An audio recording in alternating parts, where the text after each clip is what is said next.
มา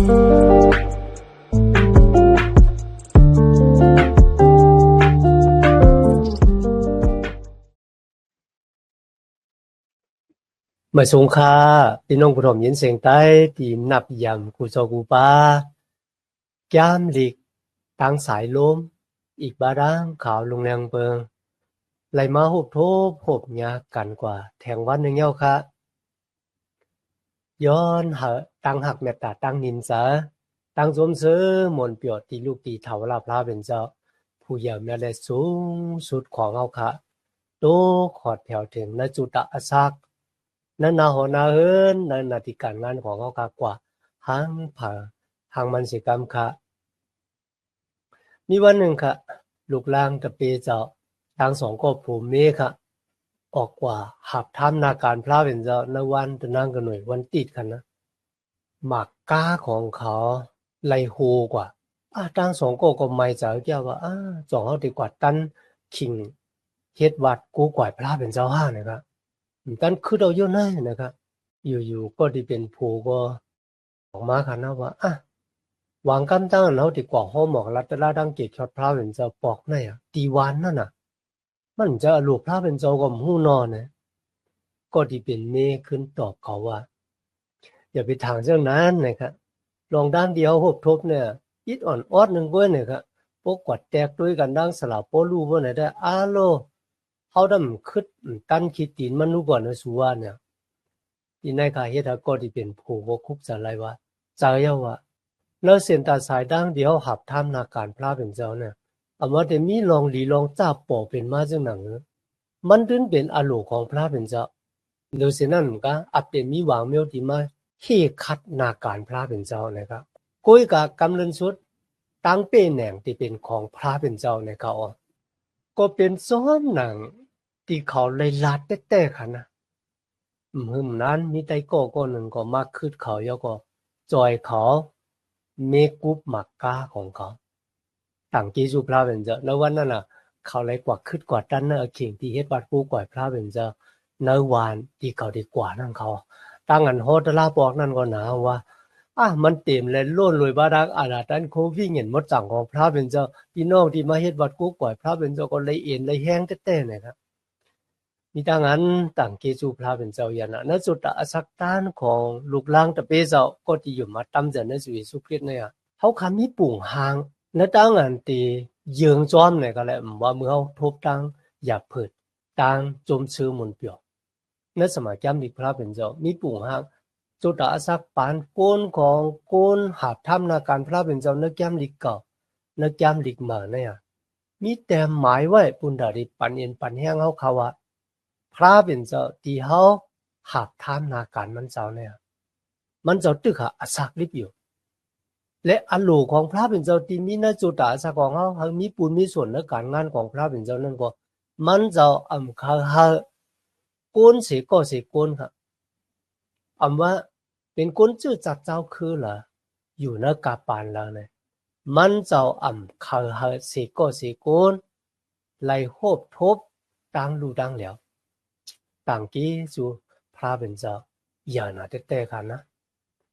ในวันมื้อนี้เราก็ได้สืบเห็นยามตะมันเจ้าคาน17ข้อที่1ต่อบ่ถึงข้อที่21ค่ะนะอันนี้ก็เป็นปูนหนึ่งค่ะในการงานตั้งอันพอหมอกรัตระดังเกตของพระเป็นเจ้าตีตะเปเจ้าปอลูดังศีลาที่แนวค่ะอยู่ว่ามีติโมเสอีปาดังเสียลูกกาบาค่ะนะก็บอกว่าเขาเป็นก็ที่แต้มหมายค่ะนะเป็นผู้หมายเนี่ยค่ะแหละนักค้านในกันนะมีลองดังดีลำลองที่จับเสียงอันดังโฮตลาตังเกกชอดก้นวันก้นเมืองกำพองก็หาบขามเอาตลาดังเกกของพระเป็นเจ้าเขาขับมาด้วยตั้งโฮตลาในเมืองทิสาลอนิกกันนะคัน17ข้อที่1ต่อบ่ถึงข้อที่9ในกันนะสลาปอลูดังสลาศีลากันนะออกข่าวดังที่เมืองฟิลิปปีมาถึงเมืองทิสาลอนิกทีนี้ก็เข้ากันนะสลาพอตลาของคนเมียวจิวทางค่ะอ่อนดังที่เอาตลาดังเกกตกหอดแถวถึงคนต่างเจ้าคือเนี่ยที่แต่จ้ามันแต่จ้าดีจะรอพอตลาของคนเมียวจิวกูตีกันนะ กำนำในค่ะเลยที่เป็นเรื่องหนังนะครับที่นั่นสลับพอลูเลยเข้ากว่าเนื้อสลับพอตลาคนมิวจูนะครับซับแรงสร้างล้างจุกมันเข่งอยู่ในตั้งอยู่มาตีว่าเจ้าเยซูคริสต์เนี่ยเป็นเจ้าเมสสิยาเป็นก็ตีหลุเลยขานตั้งตุกข่าเวทนาและตั้งอันลูกกระดังตายขึ้นดิบมาพี่น้องครับที่ไหนสลับพอลูเจ้าอาขิงข้าวยาม3 ปาดถึงเลือนดีคะนะบอกให้20 วันปายที่นั่นเขาเลยซับแรงสร้างล้างเนี่ยคนมิวจูอีกบางคนต่างเจ้าคือคนมิวจูเกี่ยวกับเป็นนางยิงที่มีเสลนาตามันบอกว่าเป็นนางยิงที่มีจันทร์แล้วก็เป็นก็ที่มีอาณาที่อยู่ในเมืองทิสาโลนิกนะคะสลาโปลูเอาสมาจามลิกมาซับแรงเนี่ยเขาว่าเจ้าคริสหลู่เลยเปลี่ยนเรื่องนั้นหลู่เลยเปลี่ยนเรื่องไหนเจ้าว่าเอาตั้งวนตัวเจ้าเก่า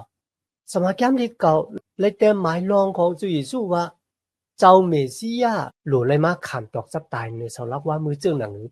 สลาโปลูเอาจามลิกเนี่ยมาซับแรงสร้างล่างเนี่ยเขาในจามลิกเลยห่อเท้าไว้เจ้าหนังไหนนะเจ้าเยซูคริสต์มาเป็นจอมหนังปิญญาตราพระเป็นเจ้าเลยห่อเท้าไว้เจ้าหนังไหนเจ้าคริสต์อันว่านั่นหลู่เลยตายตีลำลองที่สุดว้ายเสร็จตายเอา3 วันเนี่ยหลู่เลยลุกกระตังตายขึ้นดิบมาเนี่ยเอาสมาจามลิกมาซับแรงนี่เขาว่าเจ้าเมสสิยาหลู่เลยเปลี่ยนเจ้าหนังไหนพี่น้องค่ะก้นต่างเจ้าคือเมื่อเลยถ่อมยินตลาดังเกตจรองพระเป็นเจ้ามีตั้งป่องแสงแรงจะลองด้านเจ้าเมสสิยาติมาขันตอกจับตายในสารว่ามือเลยหาบขามาเจ้าเยซูค่ะอามาได้เป็นก้นใจที่เป็นก้นต่างเจ้าคือคนมิวกริกนางยิงที่มีอสร้างอัตราสูงอัปเดตป่องว่าเขามีอาณาตั้งการเมืองนั่นก็มีอาณาเนื้อรองของป้ายมากนี้ครับมือป่องแสงแรงเสียเอาค่ะนะป้ากันมาหาบเอาเจ้าเยซูคริสต์เป็นเจ้าเกศชอดพี่น้องค่ะอำว่าสลาปีตรูอำว่าสลาโปลูค่ะพลายก็โยกค่ะนะตลาดังเกศชอดนั่นน่ะมันเตอยู่เหนือสมาจามดีของพระเป็นเจ้ามันบอกว่าสมาจามดีของพระเป็นเจ้ามีความตอบปุณดาเตซับแรงสร้างล่างเหนียวค่ะพระเป็นเจ้าผู้ใหญ่แม่และสูงสุดเป็นพระมันเจ้ายังตึกป้าเจอเนื้อจุดอาสักตานเขาค่ะอยู่ค่ะพระเป็นเจ้าบ้านในมันเจ้ามาจอยแกลิดบัวดาแปติอุปเปิงนั่งหัวใจโกนเขาจึงหนังนี้เพราะว่าเขาค่ะคือป่องแจงแรงจ้ะจุดอาสักเขาเนี่ยอาสักเป็นมาจึงหนังเอ้ยก็เป็นสังคาเลยโกนโลกาสมาเกิดในโลกาหลงเนี่ยคามีบัวดาแปดมือละก็เป็นสังคามีบัวดาแปดข้าตกอยู่ตั้งอาณาบัวดาแปดสภาวะภายแต้มเลยจังหนังตกอยู่ตั้งอาณาคุณพีคุณสูงเลยจังหนังข้าที่ออกป้นมุ่นรสีบัวดาแปดอาณาจัดดันมาหน้าได้ตามมาเป็ดเนื้อโมภัยงไรจังหนังวันหนึ่งปดตายออกโลกาในกว่าเจอควันวิ่งเงินข้าที่กว่าแล้วนะมีไว้เนื้อสมาจามดีของพระเป็นเจ้าสลาโปลูซับแรงสร้างล่างปีซาลีนะว่าเจ้าเยซูคริสต์เนี่ยเป็นที่สุดที่ก่อยของปิญญาตราเป็นผู้ที่เฮ็ดให้ความประโลภแผดการมีดังเสียงดังหลงได้อ่องอย่างในตู่มันจะลุยได้มันจะตายในเสาลักว่ามือจอมหนังที่ปิญญาตรามักคันเอาไว้ประโลภแผดห่อเท้าไว้แหละวันที่3มันจะลูกกระดังตายขึ้นดิมากขึ้นโกนดังหลายไหลตังป่องแจงแรงจ้าป้ากันหับขามว่าเจ้าเยซูคริสต์เนี่ยเป็นเจ้าเกศชอดแต่กุยกับพี่น้องค่ะดีอ้ามน่ะดีคนเมียวจูในเมืองทิสาลอนิกเนี่ยฮู้ว่าเป็นรองหมันแมนจีใจอ่ะกุยกาซัมอำหับเอาคนต่างเจ้าคือได้มาหับเอานำเลยสิคนเมียวจูเตรียมมีปิญญาตราพระเป็นเจ้าไหนคะล่ะคนจะไหนคะนะมาหับเอาตั้งเกศชอดลุยตั้งอยู่มาตั้งจันในเยซูคริสต์ก็เป็นเรื่องนั้นครับเมื่อเขาขาออกก่อห้อหมอกรัดตลาดังเกศชอดแต่มี2เมียวเต้ค่ะนะ1คนที่ยุ่มยำตามจ๋า2เถียงแปดกุยกำว่าคนที่ยุ่มยำก็เยอะคนที่เถียงแปดก็เยอะตั้ง2จุ่มในค่ะนะ เขารู้และอามาขามการเต็บตัดสินใจของเขาต่อหน้าพระเป็นเจ้าค่ะมันจะต่อหน้าโกนกันนะต่อหน้าพระเป็นเจ้าก็บัววันหนึ่งโกนกูก็กาดิเลยออกเมืองโลกาในความจ้าค่ะมันเป็นจึงนั้นแต่กันนะที่ไหนค่ะ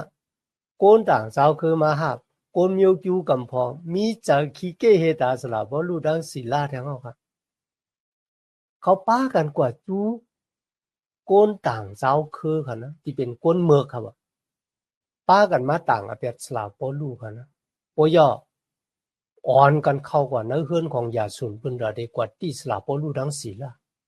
ก้อยกาดินั่นน่ะเป็นอขิงข้าวยามที่เขามีอยู่ค่ะเนาะเขาก็ป้ากันยอบยาสุนอีบาดังคนเนื้อเฮือนเนื้อเยมันป้ากันกว่าจู้เจ้าขุนเมืองนั่นค่ะนะเขาต่างอเปียว่าจังค่ะโกนจังไหนอ่ะเขาเป็นโกนที่ปีนความกำผาหวยไหนอ่ะเขาเข้ามาในเมืองเขาอ่ะเขาสอนพิษว่านะเขาต่างอเปียค่ะนะเขาสอนว่ามีคุณหัวคำป้ามาแทงป้าหนึ่งมีชื่อว่าเยซูก็เพราะฉะนั้นเป็นความสอนที่คัดกันดังเจ้ามุนอยากคุณหัวคำศีรษะของเขาเนี่ยเนี่ยอารมณ์มือขุนเมืองเลยยินจังไหนครับก็บอกศีรษะออกัสตัสเนี่ยหรือเสมันเนี่ยมีคุณหัวคำบ้านเราหรือเสนั้นเหมือนกันมันยามต่างตัวมันเนี่ยเป็นเจ้าพระค่ะนะกำเลยเพราะว่ามีคุณหัวคำแดงป้าหนึ่งเนี่ยมันได้สุกซักอะก็เพราะฉะนั้นขุนเมืองก็มายาสุนอีกประดังก้นเฮือนของมันเองแล้วก็ปล่อยเขากว่าฮัลโหลพี่น้องตั้งสุกซักโอนเอ็นปอปอกเป็นมาก็เพราะฉะนั้นลองตั้งที่ขี่เน็กเต็กเต็งตลาดังเจชอดองพระเป็นเจ้ามันจะตึกขับปอมานะกาปานในไว้กันนะมันปอมาแต่จะมีเจอเจ้าของพระเป็นเจ้านักกาปานตะมานเจ้าเนี่ยครับโดยตั้งที่โกนดังหลายที่เขามาลุกขึ้นที่เขามาตึกโตสลาปอลูเนี่ยจุ่มหนึ่งอำหูกนหูหำไหนกันแหละกุ้ยกระแทงจุ่มหนึ่งซ้ำหูอยู่ว่าอันเลยหมันแม่นจีจะความสั่งสอนนั่นนะมันเตะอยู่ในปิ้งยับตลาพระเป็นเจ้าสมาแก้มดีพระเป็นเจ้าเป็นความตอบในจุดอาสาโกนไหนหูยาวกุ้ยกระเจอแข็งครับก็บ่มีเจอขี้เก้เฮตาครับมันบอกว่างุนสเลที่สูเลยหาบนั่นน่ะคาเป็นก้อที่กึ่งถึกกึ่งดันที่ได้เลยหาบเมื่อเขาไม่ได้ห้าเขาก็ขี้เกียจตายแล้วก็หาลองตั้งปุ่นดาเดแขมเบิ้นกันนะพี่น้องค่ะไว้สติกันนะตั้งอันนี้จะขี้เกียจตาต่อเปิ้นต่างก็ดีดีเสียเฮาเลยกันนะมันเด็ดป้าเอาตามมาแปดมาหอดแถวถึงนะจุดอาศักของเฮาเจอว่ามือตึกมีอาศักรีอยู่นะโลกาในคุยกันนะว่าให้เสียตายออกโลกาในกว่าก็ต่อหน้าพระเป็นเจ้าลีกูเต้เขาเมื่อกุนเวียงทิศาล้อนนี่มีเจอสะโพกซึ่งหนังไหนกำพองนั่นกันนะสลับว่าลูกก็ยุ่มเลยครับพี่น้องก็ส่งเขากว่าที่เมืองเปรี่ครับแต่มันเจ้าขั้น17แต่จ้าดีข้อที่10ตัวมาถึงข้อที่15กันนะสลับว่าลูกดังศีลาปลายออกเสียเมืองทิศาล้อนนี่มาถึงดีเมืองเปรี่ครับคนในเมืองเปรี่เนี่ยลีอ้ามเด็กค่ะนะหัวใจของเขาเนี่ยผุยออกแล้วก็เห็นหูสมัตราของพระเป็นเจ้าแต่วาเขาว่าแต่วามันบอกว่าเอาเอาวากันนะมันจะว่าเห็นหูจักครึ่งกลางหูอิดออดมันจะค่ะรู้เลยหูหูวาเนี่ยครับมันแตกเปิงกันดังเมืองเทสซาโลนิกที่ไหนครับนั้นสมัยย้ำดีมีไว้ว่ามีคนหลายก็ไล่ยุ่มยำตั้มใจนะจุเยซูคริสต์คนต่างเจ้าคือคนมิวกรีกันนะอีกบาดังนางยิงดีเป็นคนที่มีมุนสเลพี่น้องค่ะที่ไหนก็มีคนยุ่มยำตั้มใจนะจุเยซูคริสต์นำแต่นั้นสมัยย้ำเล็กแต่หมายไว้ว่าคนเมืองเปรี่นะครับนะป้าจ๋านั้นสมัยย้ำดีของพระเป็นเจ้าค้นหาความตอบเขาก็เพราะฉะนั้นมื้อนี้เพราะว่าเขาขาดอะไรความตอบที่จับแสงกันนั่งสุดอาสาของเฮาและกุลโลกาในกบฏสังเฮามาเกิดเพราะว่าเขาขาดอะไรความตอบว่าจอมมีพระผู้ผ่านช้างแต่เพราะว่าเขาขาดอะไรความตอบว่าเจ้าเยซูคริสต์จอมมันเจ้าเป็นเจ้าเกศชอดแต่นั่นน่ะเฮามาอ่านในสมาคมดีของพระเป็นเจ้ากบฏสังก็บอกว่าสมาคมดีพระเป็นเจ้ามีความตอบคนในเมืองเปรี่ป้ากันค้นหา กำลังสุดค่ะนะเขาเลยกว้านตอบที่เขาเคยรู้ว่าพระเป็นเจ้าผู้ใหญ่ในสูงสุดเนี่ยมันจะเป็นเจ้าของอาสาเขาเตะเจ้าเยซูคริสต์เนี่ยมาเป็นเจ้าเกศชอดเอาโกนเขาออกป้นมุ่นหลอดสีบุรแปดอาณาจารย์มานะตามมาเป็นเนื้อหมอภัยมาลายเตะสมาจามดีเป็นความตอบเต้ๆเนี่ยเขาเห็นหูเนื้อหลวงเนี่ยพี่น้องก็เป็นจังนั้นนะวันเมื่อเขาขาดที่เป็นลูกหลานตะเปเจ้าคนอยู่มาตามใจในเยซูคริสต์ในกันแหละเขาขาลูกใกล้ๆผุยสมาจามดีของพระเป็นเจ้าเขาขาดที่เลยครับความตอบว่าก็เป็นสังนาทีการงานของข้าที่ข้าเฮ็ดอยู่มันไปออกเนี่ยก็เป็นสังนาจุดาสักตั้งของข้าตั้งอยู่มาเตเลเกเอมังก็ดันได้เขาขาดที่เลยความตอบพี่น้องครับมีวางก็ลาดว่าตั้งอันโฮตลาดังเกจชอดหยาบที่สุดนั่นก็ตีโกนที่ถางว่าตัวเจ้าเก่ามีตังหูสมาจำดีเยอะหลวงในก็หยาบเตะกันนะก็ที่ถางว่าตัวเจ้าเก่าเนี่ยมีตังหูนะสมาจำดีเยอะเลยเขาเต็มเฮียนเอาฮะเขาทางอยากตัวเจ้าเก่าก็เป็นเรื่องนั้นครับร้องในเขาขาหลุดเลยไปสติว่าเขาขาเต็มหูสมาจำดีของพระเป็นเจ้านำมอกาพี่น้องค่ะเขาขาหลุดผุยจะออกเยาก็มาเห็นมาอ่านพระเป็นเจ้าวิญญาณว่าจังเจ้าเตผุยเปียเนี่ยเขาค่ะเขาเลยหูลองของพระเป็นเจ้าดีลีสิออนต้อนเสียเก่ามาเป็นเรื่องนั้นได้แต่กันนะว่าเสียสละปอลูดังศิลาหอหมอกลัตราดังเกจชอดตินเมืองเบลีในกันนะโลพี่น้องเขาค่ะว่าได้เป็นคนมักมีดีเป็นว่าได้เป็นคนผ่านว่าได้เป็นคนต่างเศร้าคือคนที่มาถอนตลาดังเกจชอดพระเป็นเจ้ามันมีเจได้ค่ะนะป้ากันห้าเอาดังเกจชอดนะจุยสู้น้ำที่ในรายละว่าเอในค่ะนะเอก็มันเอาบอกวันน้ำนั่นนะกุ้ยกับมือคนเมืองทิสาโลนิกเลยยินข่าวว่าสลาบอลูเนี่ยพอหมอกรัตราดังเกจชอดพระเป็นเจ้าเนื้อเมืองเปรีเลยมีคนต่างเจ้าคือเลยคนมีอยู่ป้ากันมาห้าเอาจุยสู้แท้ไหมเขาลูกที่เมืองทิสาโลนิกมาถึงเมืองเปรียก็ป้าโกนที่เป็นคนให้คนเมืองครับที่เดมาแหมสลาบอลูแท้แล้วค่ะที่ไหนพี่น้องในเมืองเปรีเลยส่งสลาบอลูกว่าดีเวงอาทินเอเธนในกันนะเวงอาทินก็กับศิลาดังติโมเสยังตรึกอยู่ที่เมืองเปรีอยู่กันนะมีไว้ในข้อที่16ต่อถึงข้อที่21กันนะมุสลาปอลูมาถึงที่เวงอาทินนะนั่นสมัยแกมดิกมีไว้ว่าเฮ็ดให้ใจสะโพกของเขามีทั้งทุกข์ค่ะช้ำสาทุกข์ให้สังขารเนี่ยก็บอกว่าเขาหันว่าในเมืองอาทินเนี่ยเต็มไว้รวยบ้ารังขุนหางช้างทู่ค่ะขุนหางช้างทู่เต็มวันเต็มเมืองกว่าพี่น้องค่ะหรือสินั่นกันในเมืองไหนกันนะเป็นเมืองที่มีพิงเงทุ่งจามที่ขึ้นอย่างมาสูงที่ว่าจังหนึ่งในก่อนไรครับก็บอกว่ากูในเมืองไหนกันนะเขาป้ากันหาตั้งหูเหม่อๆครับจะว่าหูกาคือก็หูอยู่กันหน้าเนี่ยจะครับเขาป้ากันสวขาตั้งหูเหม่อๆครับพร้อมหลังเดียวเขาหูกันนะคนที่มีปิญญาโซเครติสเพลโตอริสโตเติลกำนำครับเป็นคนมิวกริกค่ะนะเพราะว่าคนก็เหล่ามีตั้งหูแล้วลองตั้งเหม่อๆเนี่ยเขาก็ได้มาที่กลางกาท่านั้นก็ตีเป็นกว้างปุนดาเดปันตั้งหูกันเนี่ยค่ะนะเหมือนในคามีตั้งวนจะใครเจอมาคาเลยตั้งหูร้องในมาเนี่ยเขาก็ได้มีตั้งอันปุดลายตั้งหูเคแมวตั้งหูตีกันกันนะแต่เปิงกันดังคนปอดเมืองเช้าค่ะอีกบ้าดังคนใต้เขาค่ะเนี่ยคนไรกันเพราะว่ามีคนมาหลัดคัดกันดังเขา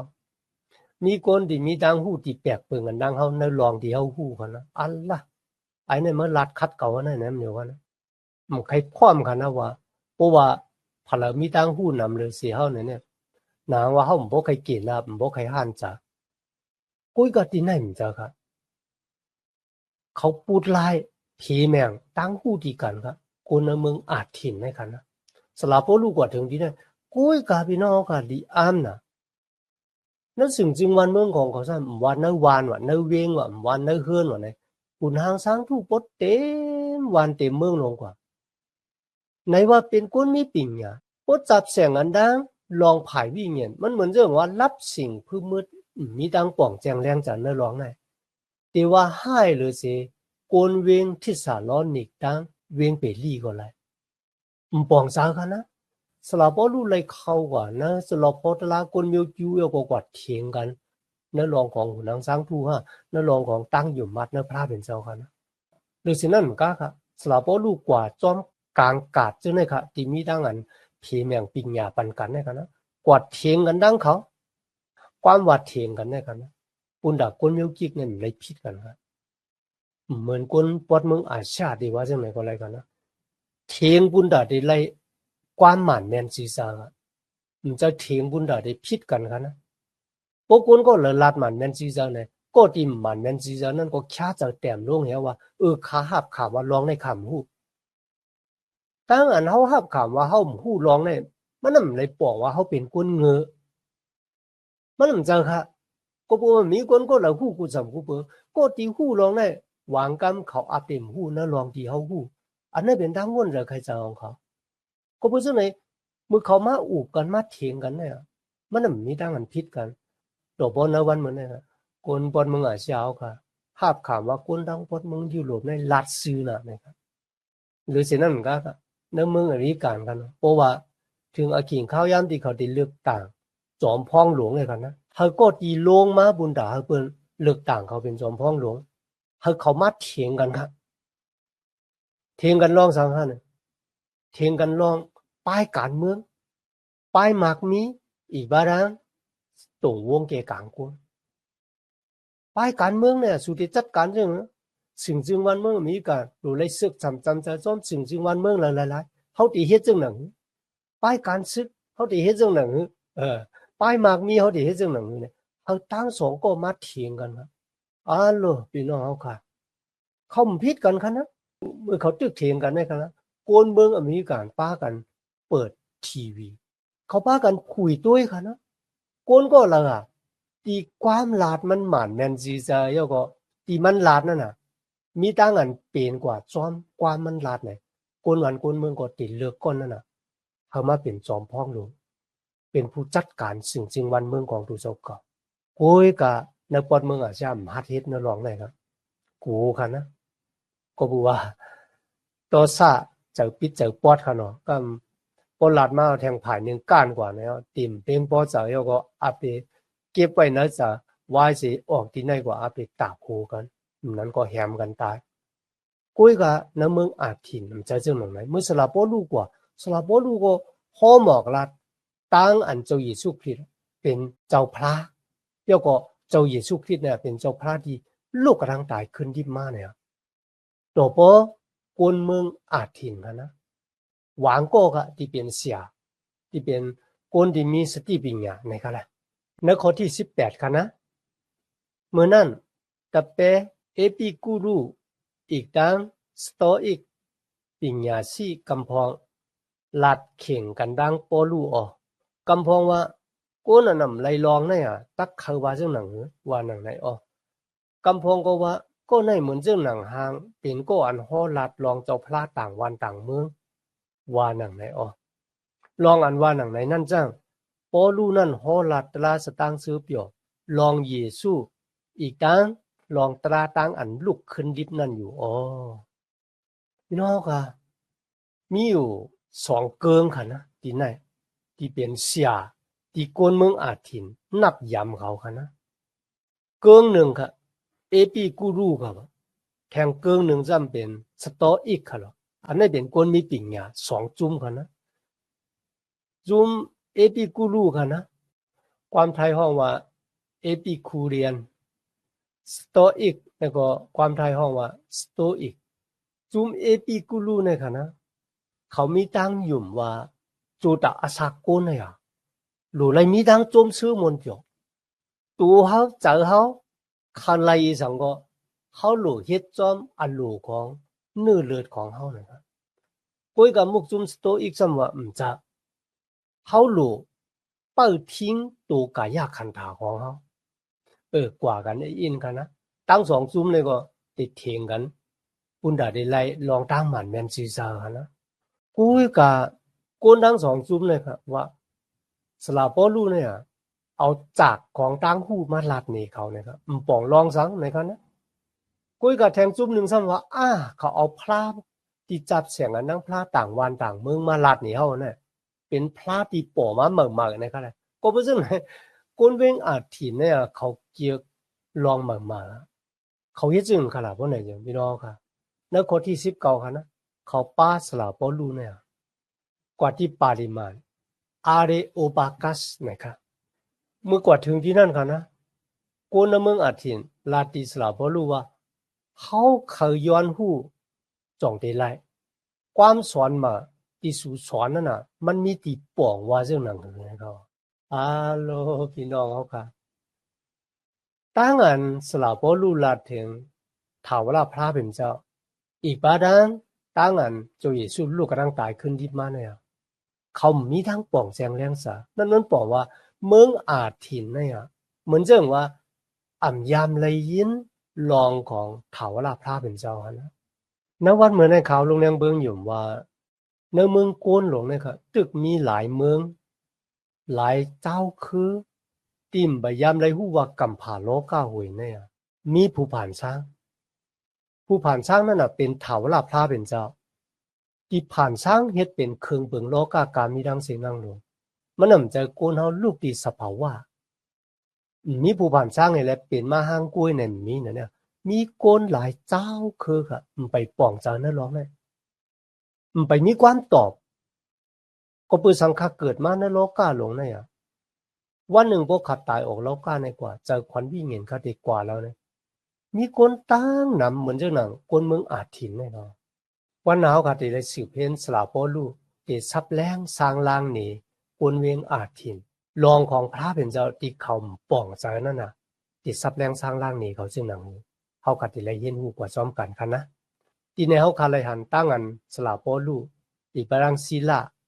ที่โมเสสแล้วก็เสียลูกกาป้ากันนะ